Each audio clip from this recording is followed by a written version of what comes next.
everybody, and welcome back to Becky Talks Parks, a podcast for parks and recreation professionals who are passionate about raising the bar in the field. Today, I am talking to another amazing parks and recreation professional. His name is Jay Tryon. This is episode number 11, and today Jay is talking all about how Indian Trail, North Carolina, became an amazing place for people to live. They've had tremendous population growth. It's one of the fastest growing cities in the United States.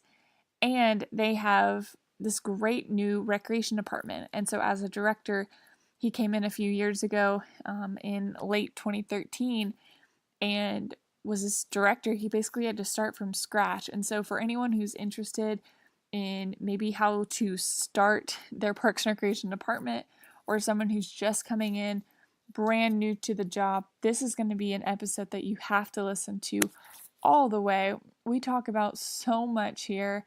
In this episode, I think you'll learn how Jay worked through how to lead his Parks and Recreation department, some of the steps that he took, his philosophy around creating a positive and trusting workplace culture, and then some of the pros and cons of partnering with related agencies, and he gives some great advice for things you should be thinking about.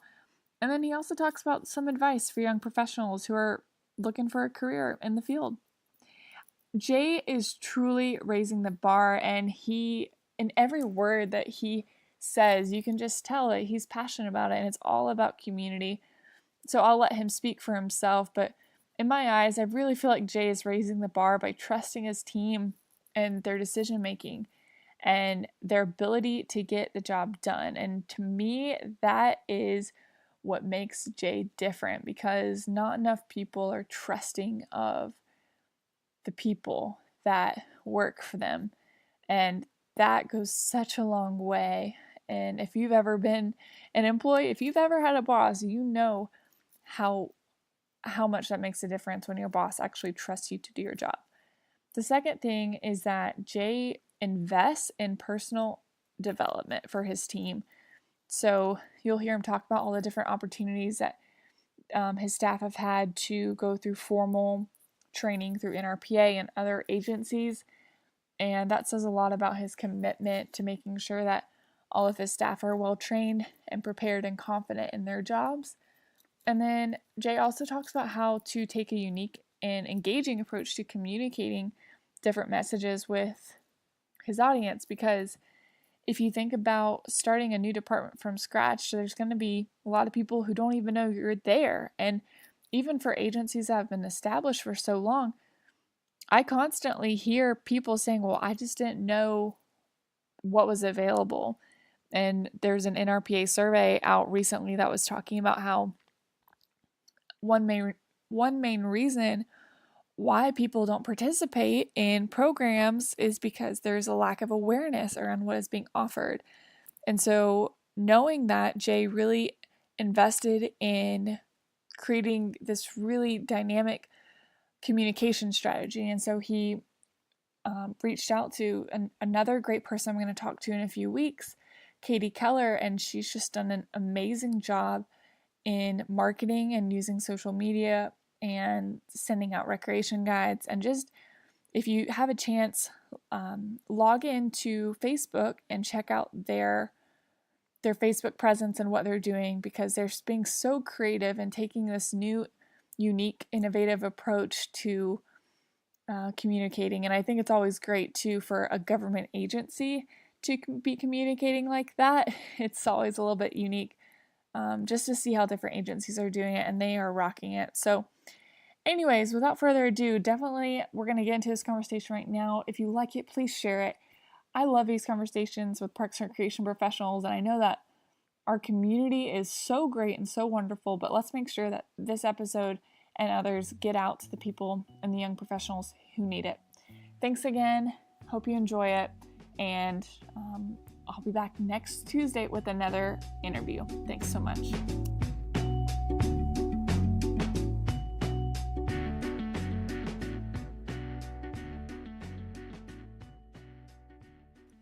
Well, Jay, thank you so much for being on the show today. Can you start out by telling us a little bit about your department and the community that you're working with? Definitely. So Indian Trail is a small town outside of Charlotte, North Carolina. We are literally 5 minutes from being in the border of Charlotte. Our current population is 40,000 people. So kind of one of the things I like to say is that we're a small department, but we do big things because we are only 5 full-time people strong, but each of our individuals have an area that they manage. So we have 4 program coordinators, one that handles athletics, one does events, one for programs, and then one for arts and cultural activities. In my role, we're still growing really fast, and I'm focusing a lot on developing future properties. The town has some parcels that are designated for future parkland, and I'm working on these plans as well as grants so that we can expand what we currently offer. We've been fortunate over the last several years to receive several grants, so I'm constantly myself seeking out new grants and working on grant applications. In addition, we are working on our master plan right now. This is something that we've been working on for about 8 months, so it's been a great opportunity to have all of our team members come together to get engaged with our community even further, to learn more about what they specifically want during our needs assessment process. So, since you're building your master plan right now and your agency is still very new, can you give us some background as far as how it got started and when you came into the process and what were your initial thoughts? Definitely. It's been a wild ride. The department was created really back in 2013. So, like I said, our population right now for our town is 40,000. We are one of the fastest growing towns in the country. So, in 2000, our population was 12,000. So, really, in less than 20 years, our population has more than tripled. I came on board in November of 2013. At that time that I came on, the town actually just passed an $8.5 million park bond to build 2 parks. The year before the park bond was up for vote, the town actually built its first 1-acre pocket park. So it was literally 1 acre. It had a small playground, it had an amphitheater, and just an open green space. It was really built to have town events, and the community absolutely loved it. The problem was, with the community growing as fast as it was, 1 acre is not enough for our population. So they put a park bond out for the public to vote on, and that was passed. So the park bond consisted of 2 large properties the town acquired. One was a 140-acre property that would be developed in phases, and the other one was a 32-acre property that's really right across the street from where our office is right now. So I came on board, like I said, November of 2013, and we had just broken ground on both park projects. So not only were we really just designing and building the parks, we had just started breaking ground and everything. So it was definitely an exciting time, but it was early enough that I was able to come in and look at the designs and see if there's anything that needed to be tweaked a little bit. So one thing that we changed when I came on board is our larger property, which is now called Crooked Creek Park, which is 140 acres. The goal was to have 4 baseball fields there and have a tournament complex because, like I said, we're a large town, but we also have a lot of surrounding communities around us that do not have any baseball facilities. So the goal was to be the first tournament complex in our county. And the plans originally said that they were going to have 2 kind of softball fields and 2 baseball fields. Well, knowing kind of my background with athletics and a little bit with sports, there weren't going to be a lot of demands from a tournament complex to have 2 of each, because if you're going to do a baseball tournament or a softball tournament, you need a minimum of 4 fields. So we made some changes, changed the size of the fields, changed the design of what they could hold to make them all be 4 fields that could be playing interchangeable with either baseball or softball. Mm-hmm. So it's been the timing of it was perfect because I was able to make some changes like that. But I will say, just starting a department from scratch has been amazing. You don't really think about some of the little things that are already in place when you start a new job or just work for other departments, like fee structures and rental procedures and park rules. But all of that had to be done from scratch. And luckily, there's such great resources out there in our field with NRPA Connect and the state associations that it's easy to access a lot of different policies and procedures from around the country. And I definitely utilized those resources throughout that time when we're in the beginning stages. That's neat. So you had this list of things that you knew you had to get done, and then you were just able to go out, ask for some of those resources, pick around and choose which ones worked best for you, or how did that work? Yeah, so when I came on board, probably for the first year, I was the only individual in the department because there weren't other parks to maintain. The 1 acre park that we had, the Public Works Department maintained it. And then it was kind of planned in the budget that every year following that, we would add a staff member. So in the spring of 2014, the new budget year came up July of 2014. We hired our first maintenance supervisor. The following year, we hired our first programmer, and it was really kind of a plan every year that we would have one more team member join the team so that we could build the staff. And obviously, we knew that before we had all the parks open, we didn't need to have a full-blown, 4, 5, 6, 7 person department because we weren't able to program and do what we would future offer without having the facilities built. And, I came on board and there was kind of a list of things that our town manager wanted me to focus on. The first one obviously being the design of the parks and look at what they proposed. They were working with an architect when they acquired the land and did the park bonds. That would kind of be a rough sketch of what the parks would offer, but it was very generic in that there would be a playground, there would be ball fields, there would be trails, but not specifically, dictate what kind of playground and what kind of trails or what size of the trails, what materials trails and all that. So that's when we would really engage the community to get a better idea of what they were looking for. I also evaluated the surrounding towns to make sure that we weren't duplicating a lot of the offerings. We don't want to have, a type of playground that's right across the street in a different town since we're going to be building stuff from scratch. So we wanted to be very unique and kind of provide new facilities that the town and the surrounding towns have never seen before. That's really neat. So you're still in the process of doing that, or do you feel like most of your development is, I'm sure it can't be done? Not done yet, no. So one of the parks that we did with the park bond is fully built out. So that's called Chestnut Square Park. That's our 32-acre property that is complete. That one's been great. It actually has a little mix of both passive and active because we have a walking trail that goes through the woods through a pond or around a pond. But we also have multi-purpose fields, a playground, shelters, volleyball courts, tennis courts. But the large property, that's 140 acres, we're doing that in phases. So the remaining, we still have some money left in our park bonds. And that's one of the big focuses for our master plan right now is to see what the public wanted during our needs assessment of the remaining funds for that.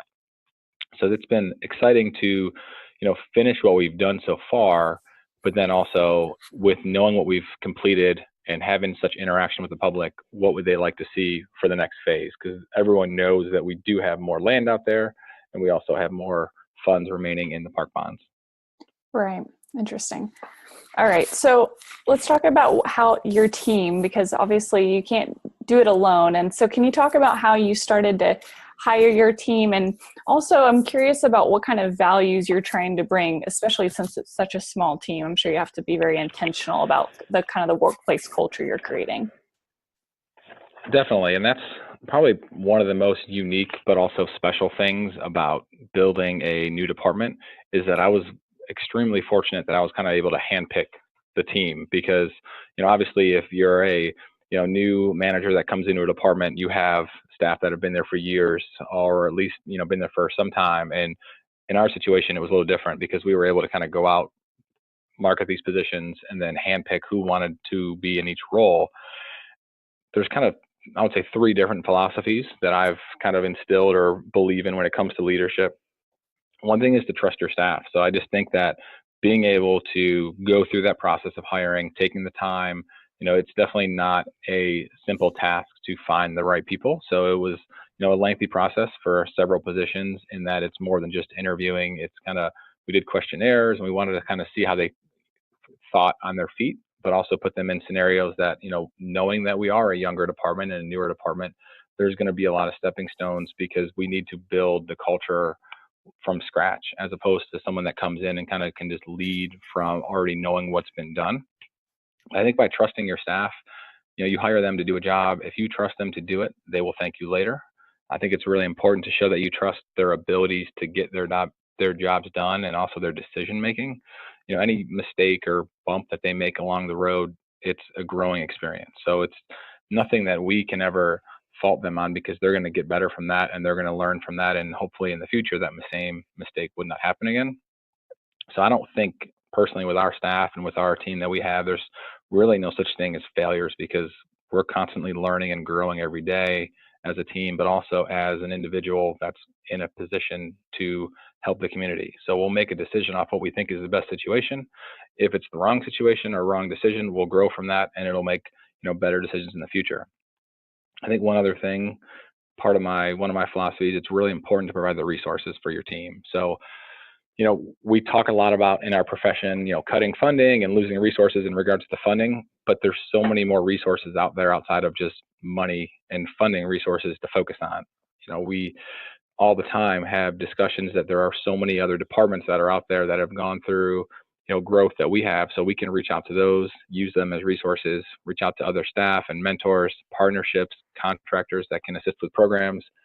It was one of our goals to kind of dive into programming, but knowing that we have a small staff, we don't need to do all of the programming ourselves. There's opportunities for us to partner with different companies and contractors that can assist with programs, because we're not going to have, a tennis professional or soccer professional on staff, but we can work with the local soccer clubs to teach the programs. That also helps the community grow, but also gives us the opportunity to have programs come in our facilities and build the programs up. So I think if you give your staff the resources and trust them, it'll help them have success along the way. So Jay, can you talk a little bit more about your philosophy behind professional development? Because when I think of trusting your team and giving them the resources, professional development certainly comes top of mind. See, professional development to me is really very unique in our field because there are kind of almost endless opportunities. There's a lot of stuff going on in North Carolina on a local level. There's constantly meetings and trainings and sessions that are offered through our state association. And luckily, we're not that far from where a lot of those take place. A lot of them, happen out of Raleigh, North Carolina, some are in Charlotte. So, at most, it's a 2-hour drive to get over to Raleigh. But I encourage our staff constantly to attend our state association conference. But one thing that we all are members of is we're all members of our state association and the national association, so that at any given point you have the resources, whether it's through your state, message board or the NRPA constant contact.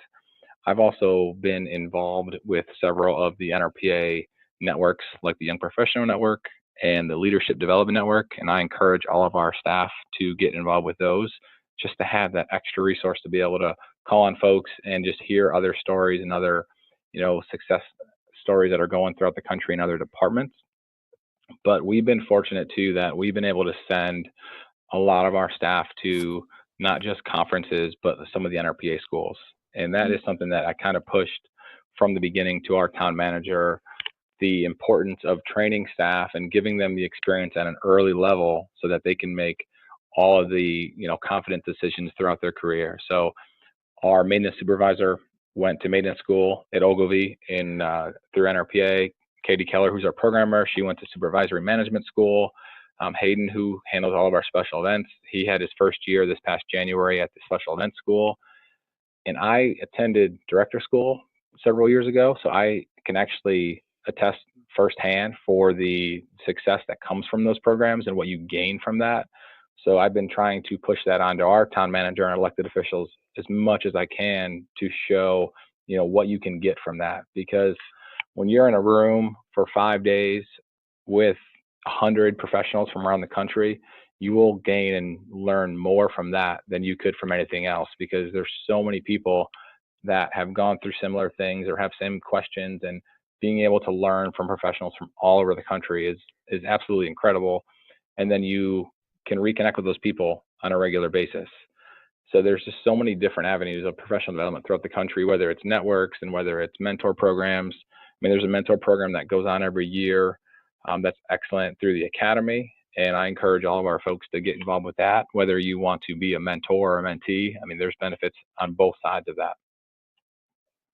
Okay, so let me ask you a question, because not everyone has such a dedication towards professional development. Maybe it's not in the budget, or maybe they just don't feel like it's a priority. What is the main reason that you keep trying to instill more skills and learning and knowledge in your team? Well, I think number one, ultimately it does reflect a improved community. So if you give the resources to your staff to better themselves, it will equal two things. A, it's going to, empower the staff to do a better job at their position, which obviously improves your department, but in part, it also is going to improve your community. If the staff has more confidence and has more knowledge of how to perform at a higher level, you're going to have better programs, more programs that are running, successful events that have more people, more attendance, better marketed programs. So it's all going to just improve the quality of life for your residents, which ultimately is, most of the time the goal of our departments. So it has an end result that directly impacts everyone in your community. Okay. I like that a lot. All right. So let's talk about some of the challenging times that you've had, because I'm sure it hasn't been all easy. So can you give us a story or just give us an example of a time where it's been a real challenge for you and how you work to overcome that? Well, I think the biggest challenge that we've had is because we're so new and because we're such a growing department in a growing town, there was and still is, a period of time where people just didn't know we existed. So we built two parks that really have a lot of impact on the community, that the public loves going to the park, and that's all we focused on. Our first 2 years, maybe 2.5, 3 years of existence was really just to build the parks, build the facilities, build the amenities, focus on maintenance to make sure that when they get there, the parks are pristine, they're in clean, top shape. But when we transitioned into focusing on programs and events, there was a lack of awareness of, I know that Indian Trail has a great park system, but I didn't know about their programs because we don't have any sort of indoor complex, any rec center, community center that we're getting a steady flow of people to be able to tell them about programs or give them program guides or, hand out marketing tools. So really the big challenge for us was we would run into people all the time at the parks, and we're out there trying to talk to them and learn what they want. They're like, oh, I didn't know you guys offered programs. I thought you just had parks. So that's when Katie Keller, who's our programmer, probably about 1.5 years ago, really took a heavy look at our marketing and changed up a lot of things. We started actually mailing our program guides out to all the homes in Indian Trail, which obviously is very costly, and there's a lot of departments that have gone away from that. But for us, we didn't have a built-in crowd of people coming to sign up for programs yet because they didn't know that they even existed. So it was an expense we had to take on so that we could build that. And we saw a major increase in participation and registration right from the start when we started mailing those home. Another challenge that kind of ties with that too is also, understanding that not only do we offer all these programs, but we want you to tell us what we don't have that you want. So, we didn't start off our programming with anything but really pre-K programs. So everything we were doing was guided towards that 3 and 5 year olds. As those moms came in and started doing programming, we talked with them more, and they, showed us the interest that we have other kids, older kids, and, even senior programs. So we've been focusing on all ages now, been able to increase our registration for, especially our senior population, that the programs that are being offered now are 10 times higher than they were a year ago. But the word's getting out there, and we're starting to really expand what we offer through all the marketing and the ways that we get the word out.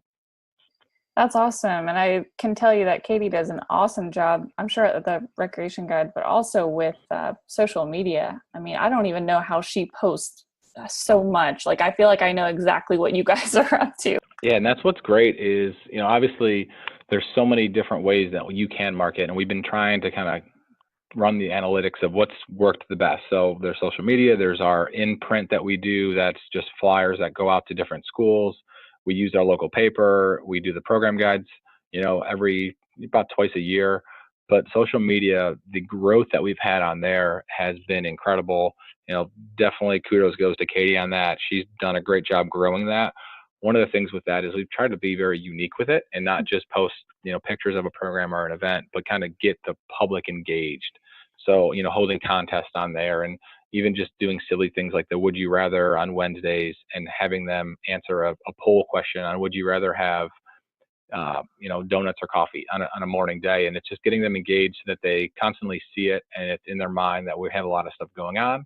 And then, they're sharing it with their friends because we ask them to be part of the contest, and you have to share it or, tag your friends to enter the contest. And It's just ways for us to expand who sees our offerings. Yeah, exactly. It just every time someone shares it, more people find out about what you're doing. So Exactly. Yeah, it's been a huge asset for us to be able to grow that. And that's been, when we did our self-assessment for our master plan and we looked at the survey results, that was the number one way that the public heard about our programs. And from talking to our consultant, we were way above the national average for social media. wow, that's incredible. And the fact that you guys, I mean, have such a small team. So many agencies out there, they don't have the funding for a large department, but I think this goes to show you don't have to, as long as you're putting your energy in the right places. No, I totally agree. And that's the thing too, is, I mean, you just said it, but we are a very close team that helps out one another for everything. We know that there is no way that we would be able to accomplish what we do by ourselves. So, Hayden, who, like I said earlier, he handles all of our special events. When it comes to our special events, like, he's also stretching out the marketing funds with our, ways to reach out to different businesses and see if they can get involved with a sponsorship idea. So there's just all different ways that our team comes together to achieve the end goals. That's awesome. All right. So what are you most looking forward to as your department continues to grow?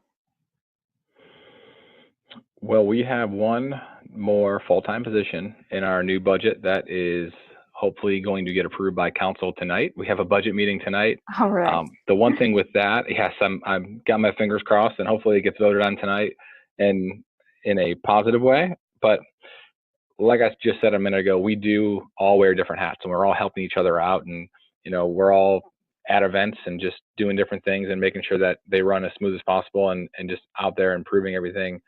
But because we do that, it obviously can tend to limit us on how much we offer. So the goal would be, if we get this additional person, we would be able to offer more programming. When Katie started doing a lot of the marketing, we are just focusing on, a limited number of programs per week, and we would be able to offer more programs, and then in turn, obviously, just be able to serve more people, which would be a great goal of ours. And then I'm really excited about the master plan being finished. So that's first thing that we've done here. That would be more of a long-term 10-year plan. And, we as professionals and our community members that are very active with our department, they know the benefits of Park and Rec, and they know what we can and have been accomplishing. But it's really exciting for me to be able to pull this master plan together with the survey results and with the needs assessment of showing our elected officials the impact we have. Because some of the survey questions that are part of the master plan, included how many people attended programs and how many people attended the programs and events and activities, but also ask them, what was the quality like? And, I'm very happy that the quality was either exceptional or very good from over 95% of the participants of the survey. Wow. And like, I know that internally, and I know our department is so strong by being able to do that, but I'm excited for our elected officials and our mayor and our town manager to be able to see that direct result of how hard they work, knowing that we're getting such positive feedback during the master plan process.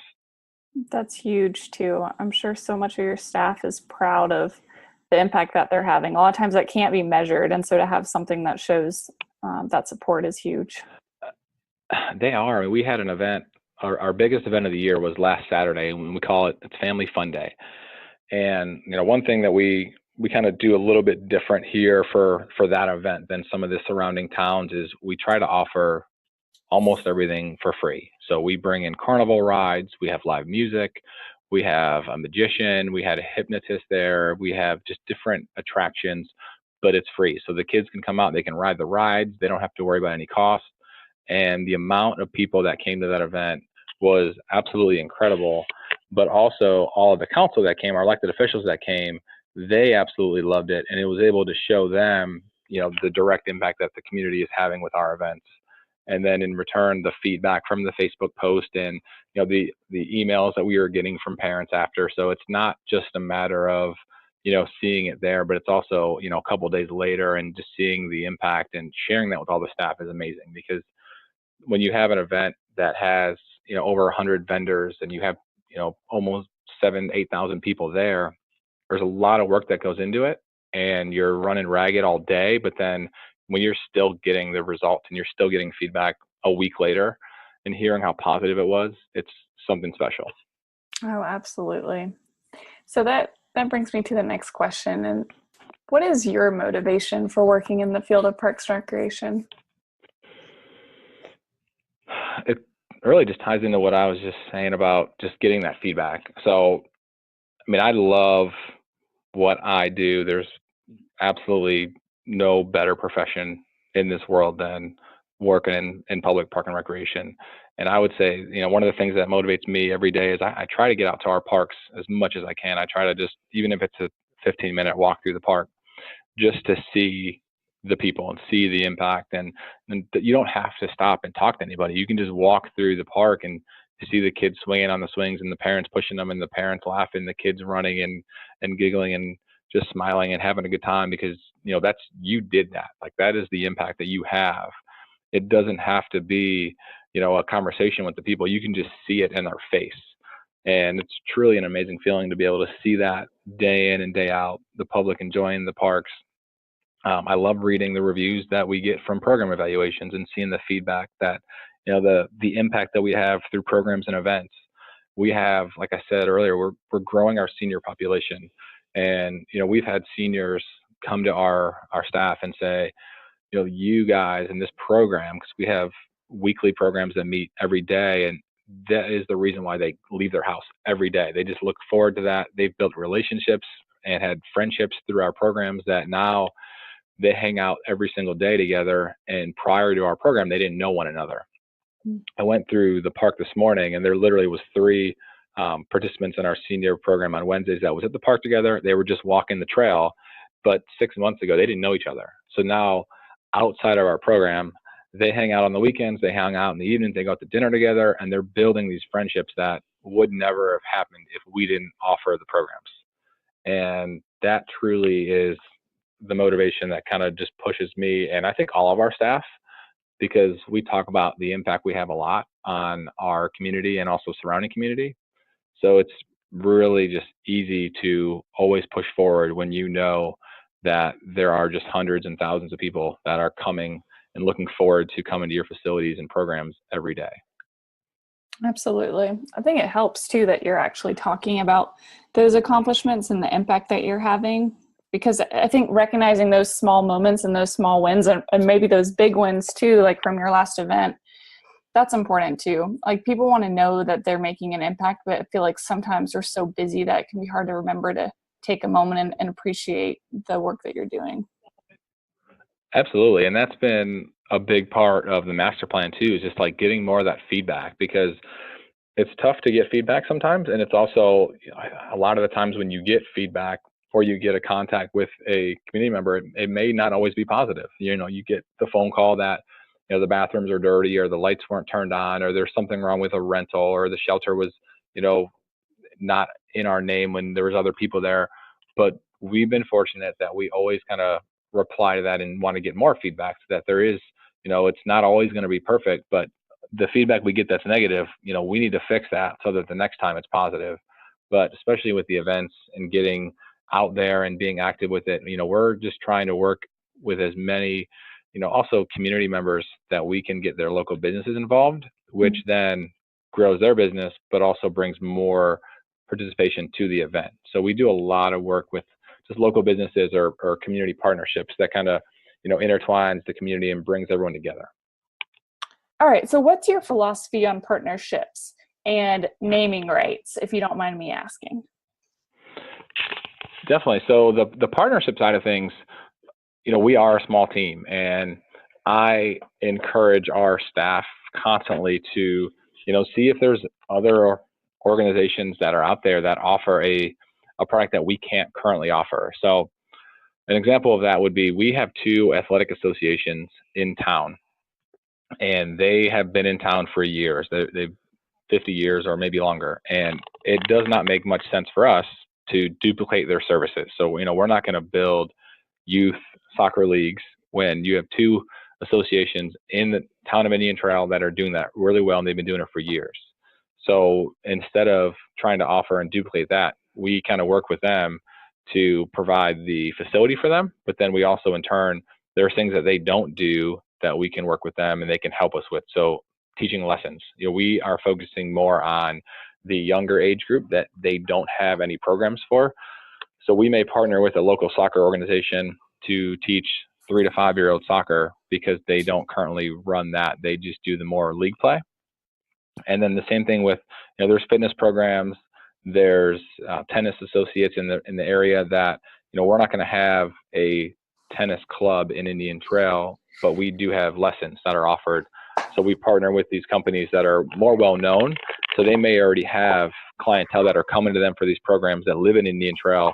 But in the past, if they lived here, they would have to travel outside of the town. But since we partner with them, they can use our facilities in the town. In regards to naming rights, we do have a few facilities in the park that we did do some naming rights for. They're not the entire property, but they're just individual pieces. So one thing is that we worked with a local company called Ortho Carolina. They are a sports medicine rehab facility, and they purchased the naming rights to 2 of our softball fields, as well as the naming rights to our fitness equipment. And in turn, they give us sponsorship dollars annually, and it helps us being able to put more money back into the parks.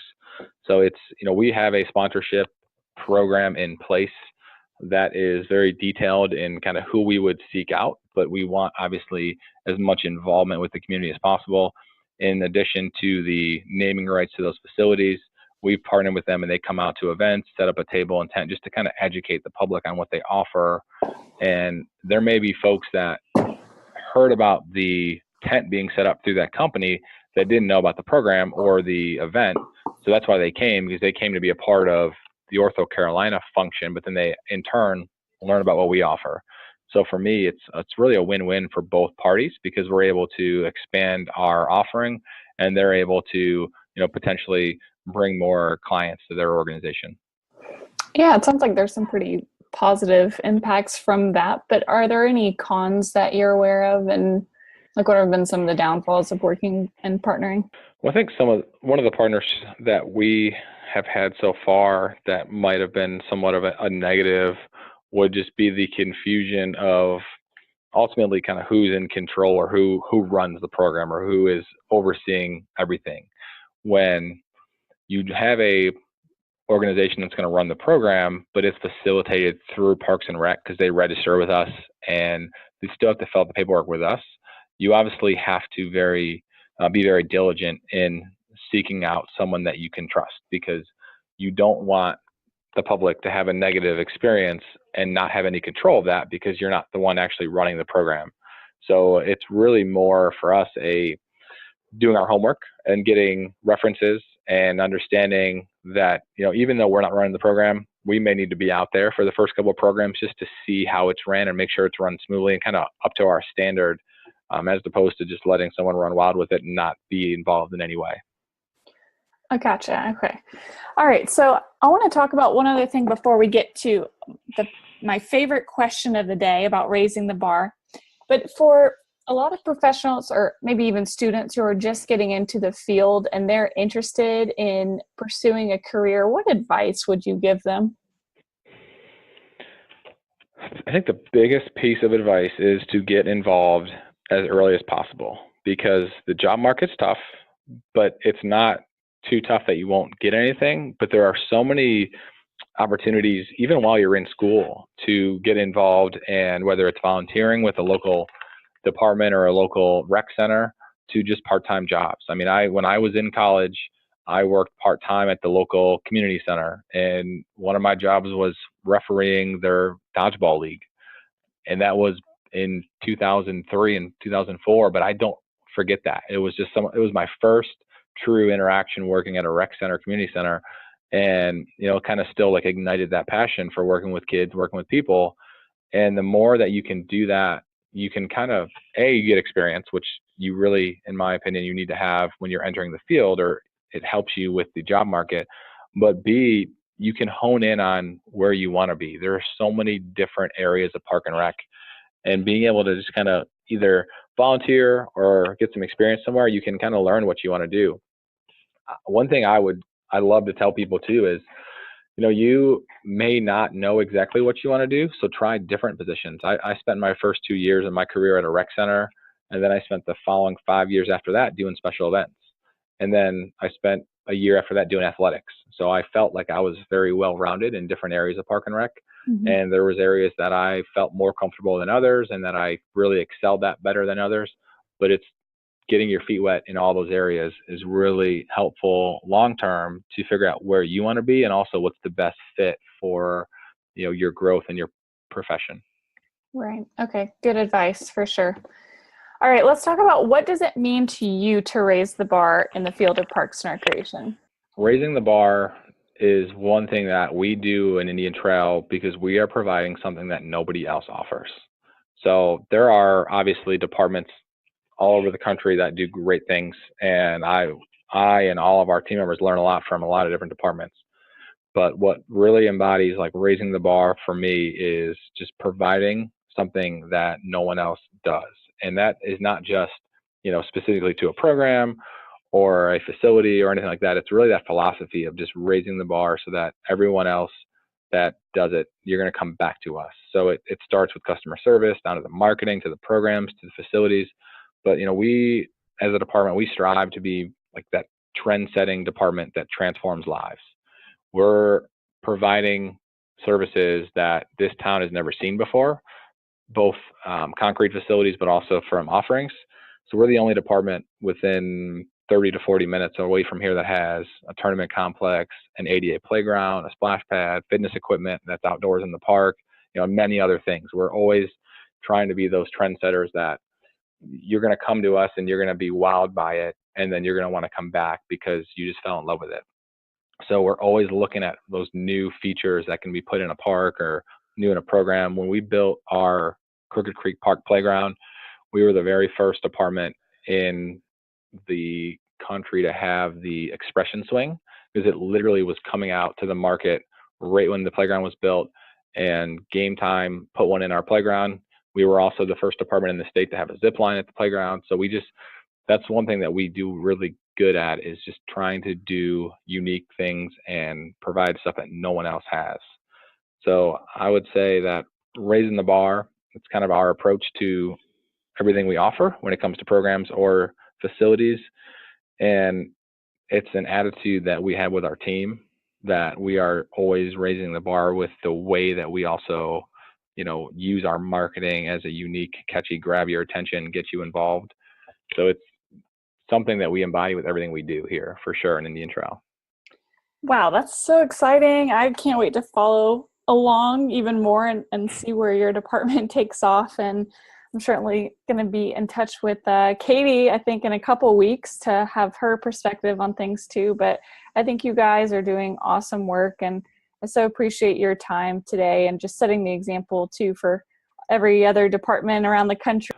Thank you, and so much for putting this together and providing this as a platform for people to learn about and speak about, because I think you're raising the bar as well when it comes to being able to give an opportunity for folks to talk about it, and from other folks from all around the country to hear about it and learn about it, and for us to come together and all share our love for parks. And I think this is amazing what you're doing, and really appreciate you letting us talk about it.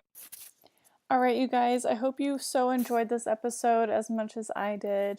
I love talking with Jay, and I love talking with professionals like yourself who are passionate about raising the bar in the field. And it doesn't take long to know that we've got a great group of people who are working day in and day out. And probably right now, you are busy and wrapped up in summer right now. I know it's a crazy time, but I appreciate you taking a moment to think about the big picture and think about Parks and Recreation as a whole and how you are making a difference in every little thing that you do. You truly are improving quality of life, and never forget that. I feel like you see it every day in someone's eyes. Like Jay was saying, if you go to the playground, you just know that you're making a difference, but don't forget it. Life is too short to not make a difference in the work that you do, and Parks and Recreation professionals are at the forefront of that. So take care, everybody. I'll see you next week, and have an awesome week.